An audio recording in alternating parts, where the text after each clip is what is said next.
بسم اللہ الرحمن الرحیم۔ السلام علیکم۔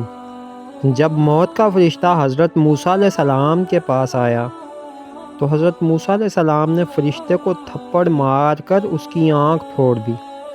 لیکن ایسا کیوں ہوا؟ حضرت موسیٰ علیہ السلام نے ایسا کیوں کیا؟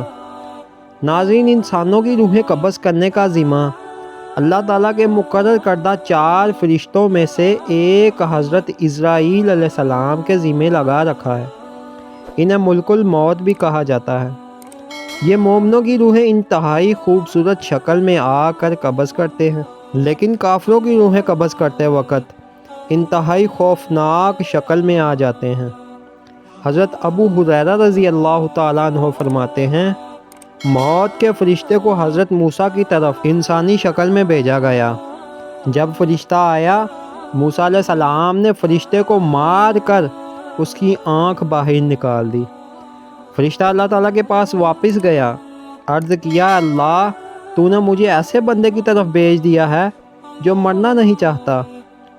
تو اللہ تعالیٰ نے اس کی آنکھ درست فرما دی اور فرمایا، ان کے پاس دوبارہ جاؤ اور انہیں کہہ دو کہ اپنا ہاتھ کسی بیل کی پشت پر رکھیں۔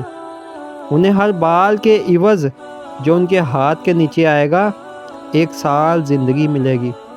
حضرت موسیٰ علیہ السلام نے عرض کیا، اے میرے رب، پھر کیا ہوگا؟ فرمایا، پھر موت۔ موسیٰ علیہ السلام نے فرمایا، پھر بھی موت ہے؟ پھر ابھی ٹھیک ہے۔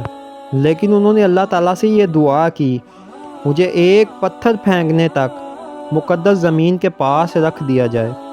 تو رسول اللہ صلی اللہ علیہ وسلم نے فرمایا، میں تمہیں راستے کی ایک جانب سرخ رنگ کے ٹیلے کے نیچے بنی ایک قبر دکھاتا۔ دوستو، حضرت موسیٰ علیہ السلام نے ملک الموت کو تھپڑ مار کر اس کی آنکھ کیوں پھوڑی؟ اس کے بارے میں ابن بطال رحمۃ اللہ علیہ لکھتے ہیں، اصل میں فرشتے کو اللہ تعالیٰ نے حضرت موسیٰ علیہ السلام کا امتحان لینے کے لیے بھیجا تھا، نہ کہ موت کے لیے۔ ویڈیو اچھی لگی ہو تو ویڈیو کو لائک ضرور کریں اور نبی کریم صلی اللہ علیہ وسلم پر ایک مرتبہ درود پڑھ کر کومنٹ میں اللہ لکھ دیں۔